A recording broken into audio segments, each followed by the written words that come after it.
So I got another harp, and I know some of you are probably wondering how many is that now? Well, this would be harp number 7, but we all know that you cannot have too many harps. Second of all, I do actually have a really good reason for why I wanted to buy this, okay? So I'm gonna show her to you in a minute. She's right here, she's beautiful. Before I show her to you, I wanted to tell you a little bit about her and why she's so important to me. At the end of 2022, I got an email from someone I know in town who was selling their 30-string Fisher Harp and asked me if I knew anyone that might be interested in buying it. So I wrote back immediately saying, yes, I do know someone that's interested, and that person is me. Now, what exactly is a Fisher Harp, and why did I instantly want to add it to my admittedly already large harp collection? Larry Fisher is a folk harp maker that lives here in my hometown of Winnipeg, and his harps are played and well known for their quality all over the world. And between the fact that he makes such excellent harps and that he makes them right here in my hometown of Winnipeg, I had always wanted one. But a new one of Larry's harps is over 9,000 Canadian dollars, which I totally understand why that's the price, totally endorse it. I think an artist of Larry's caliber is entitled to charge whatever he wants because he does very good work and he uses very good materials. It just wasn't something that I was going to be finding room for in my budget anytime soon. So when I used one of his harps, came up for sale at a pretty nice price, I really just couldn't resist. So one Saturday in January, I headed over to my acquaintance's house to check out the harp, and I just loved it. And as you can see, I brought it home that day. Ta-da! So, this bad boy is all mine. So this needs to be restrung, so it doesn't sound as good as it will in future, but we'll just have a quick listen to how it sounds.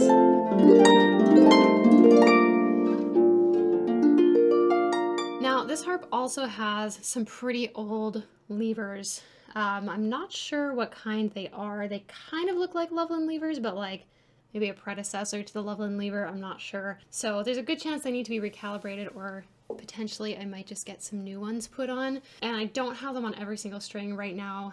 They are on the B's, C's, E's, and F's, which is pretty good.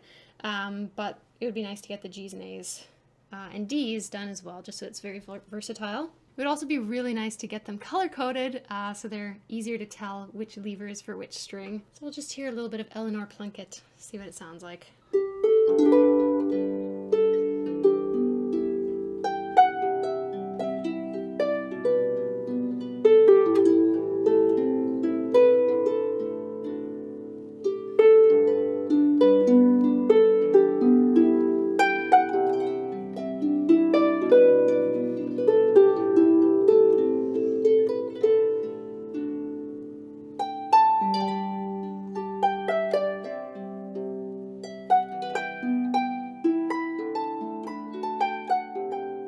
Now, fortunately for me, because Larry lives in the same city as me, it was very easy to get in touch to arrange to have a new set of Kamak levers put on to replace the old partial set of Loveland levers. So in February, I headed over to Larry's place to drop off the harp along with some new strings that I had so that Larry could install them and let them settle while we waited for the new levers to arrive from France, which ended up not actually coming until April. I wanted to introduce you to Larry because I think the work that he does is really amazing, and I think that more people should know about it. So while I was there, Larry was kind enough to do a little interview with me and show me around his workshop. Maybe, do you want to just tell me about yourself? Introduce yourself? Yes, I have been interested in folk and traditional music for a long time. And I was able to go to the Winnipeg Folk Festival when it first started, Birdsville Park. And I was totally intrigued by all the different folk acts from all around the world. Mm-hmm. My home is Alabama. My father comes from Tennessee. So we have a background in our life of our family of the Grand Ole Opry. We have family members who were booking agents in the old-time country music. But I had an interest once I went to the folk festival about banjos and traditional folk music from the Appalachian Mountains. So mountain music became my interest. And once I studied some of that music, I found out a lot of the roots of that was Ireland and Scotland. And I decided, wow, I think it would be so cool to maybe research those instruments. And then I met this guy, Dr. Dennis Waring. He's now Professor Dennis Waring. And he was writing this book here in Winnipeg, making folk instruments, and that sort of spurred me on. And we had a woodworking shop on Main Street, and we used to get together on Friday night and just play music. But the guys at the shop were playing instruments they built themselves. And, I thought that was so cool. So when I had a period of unemployment, I was a graphic artist in a printing company before that. As you can see on here, I have certain graphic art skills. This is wood burning and painting. Also, I have in university some engineering training for drafting. So I was able to take some of the instruments that are in his book and develop them and make my own version of that instrument. The process then started with me building a harp like this one here. This one is a replica of the ancient Scottish harp called the Queen Mary. In the process of building this instrument and researching the Celtic music, I taught myself to play. So there was no teacher for the Irish harp or Celtic harp in Winnipeg at the time, other than any Irish performing musicians, Scottish musicians that were coming through town on tour. I didn't have any exposure to that kind of music, and that was a real problem, but I just started getting some plans from Robinson's Harp Shop in California. This is based on their Irish harp model, plans. In their little catalog, they said, we'll sell you the plans and the strings and all the parts, and then you can build your own. And so that was what I did. I thought that building my own instrument from scratch, like I had to start with Dennis Waring here, but because of my skills as a draftsman and my experience working with Dennis on how to design instruments, I started designing my own. So once I got some plans from Robinson's Harp Shop in Mount Laguna, California, and they published something called the Folk Harp Journal, and which had all kinds of articles on technical articles on harp design, string design, right? I was able to sort of leapfrog a little bit, and then I started branching out, and I started designing my own harps from scratch. My sort of market, you might say, was originally Winnipeg, and then Manitoba, and then parts of Northwest Ontario, and then people start hearing about me in different parts of Canada, right? Mm-hmm. So that's good. But at a certain point, I saturated the market and I had to branch out. So I started doing harp festivals in the United States, just going there as a participant, taking a harp like this and taking lessons. And then I started going to Ireland and Scotland and studying. And then it dawned on me that I really needed to start building seriously something for the Irish and the Scottish. And so I came up with the Aaron model here, and then I also came up with a Scotia model for Scottish musicians. So this one here I launched in 2005, and it was an instant success. I took a year from 2004 to 2005 to develop this here. So it was 4 different test models. And I would get feedback from the musicians, Irish musicians, Scottish musicians, whatever, down in the States at the festivals. And so I launched this officially in the fall of 2005. There was 2 harp festivals in the United States that I launched this at. And I took about a year's worth of orders on those 2 festivals. And I haven't been able to catch up since. What makes the Irish model different from like the models that you were making before?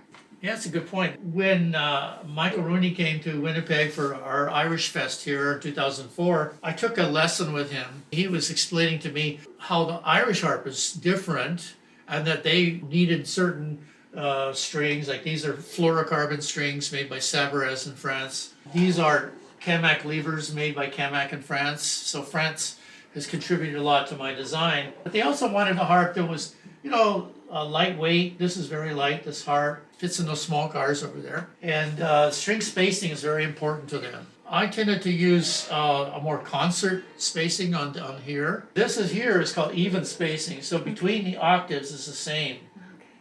So it doesn't start wide and go to narrow. Mm-hmm. It's the same spacing all the way up. That's an old European spacing, by the way.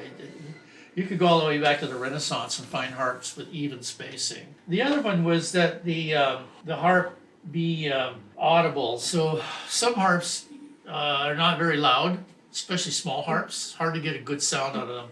And the Irish players like to play really fast and light. So by having a harp with light tension strings rather than these are called medium light, these are called medium or lever tension. So by having a light tension string, having them spaced in a certain way, they're able to play their harps very quickly and very lightly, which enables them to play those jigs and reels that they play. And the jigs and reels have a lot of what they call ornaments or grace notes. And the grace notes require strings that will respond very, very quickly. I can't do it from this angle. They wanted the accuracy of the kpunkt levers. These are precision levers. These actually were developed by kpunkt. 2005 they launched this Mark II lever, and that's when I started using it. The other thing is this has got a round back, and that's very ergonomic, very comfortable to hold. And this one has a square back, which even though the sides are slanted in, which really helps a lot, it's still a little bit different, as far as how the ergonomics are. Going to Ireland, I was able to meet some of the top Irish harp makers. Talk to them about their approach, and I decided, if I can build a really good Irish harp according to their specifications, then I might have a market, for my instruments. And I was kind of running out of orders here. Down in the US, I started exhibiting down there in 2002, the harp festivals. I was competing with, maybe half a dozen other US harp makers, and I really wanted to distinguish myself, from everybody else. And I decided if I built a harp that no one in North America was building, to Irish specifications, I would at least maybe have a chance with the Irish traditional market in North America. I didn't realize that once one of my harps went over to Ireland in 2006, people over there would all of a sudden start contacting me, and that's what happened. Yeah, that's the kind of the story of how this developed. Very cool. But this one here was an earlier time of my building career. Yeah, I think that was 1997, it says on the inside. But I still think this one sounds great. Yeah, I do too, actually. So these days, how long is it from when you receive an order to when the harp goes out? About 5-6 months. 5-6 months, that's not bad. Not bad now. It used to be 18 months. Wow. But then COVID hit, and my orders stopped for about 3 or 4 months, which actually allowed me to catch up a bit. That's something I've been wanting to do. Yeah. I just couldn't work hard enough. I've been working flat out since 2005. Really haven't taken much time off. But it's a labor of love. It's a passion. It's a vocation. It's something that I do kind of year round, every day of the week that I'm here. Because I love it. I love building and creating. And I love, when you get videos and all stuff from people that you send harps to, and they're playing the harp and they're happy and they're sharing with their friends. To me, that's the other side of the coin, is that I get the joy of building, but I get the joy of seeing someone else enjoying the instrument. Yeah. Yeah. Oh, that's so awesome. After dropping off the harp at Larry's, there was quite a long period of waiting and waiting some more while we waited for the levers to come in until finally they did arrive. Larry installed them and I was able to bring it home. So now, after much ado, I will show you my new to me harp with the new levers on. Ta-da! So shiny. So now that we have her back, all fresh strings, fresh levers, we're gonna play her again and let you hear how she's different. You can see if you can hear a difference. I know I definitely can.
that's the story of my newest harp, which is not in fact new. I'm really excited to do some recording on this harp just because I think it has a really beautiful, unique sound. And as for the rest of my harp collection, well, since starting this video project several months ago, I've actually sold one of my harpsicles because I don't really need it anymore. And my Dusty Strings Ravenna, I'm actually going to be giving to my mom because she's always wanted to learn to play the harp, and I think it's really the least that I can do after all that she and my dad have done for me over the years. So that brings the harp collection down to 5, which is a slightly more reasonable number of harps that I can play regularly. And if you're interested in Larry's harps, would like to know more about them, or maybe order one for yourself, you can check out his website at fisherharps.com. When I spoke to him in February, he told me that his waitlist for new harps was about 6 months, and for a new harp, that's actually quite good. So definitely check that out if you're in the market for a new harp. And as for me, I'll get started on some new arrangements to play on this beautiful harp. I'll see you later.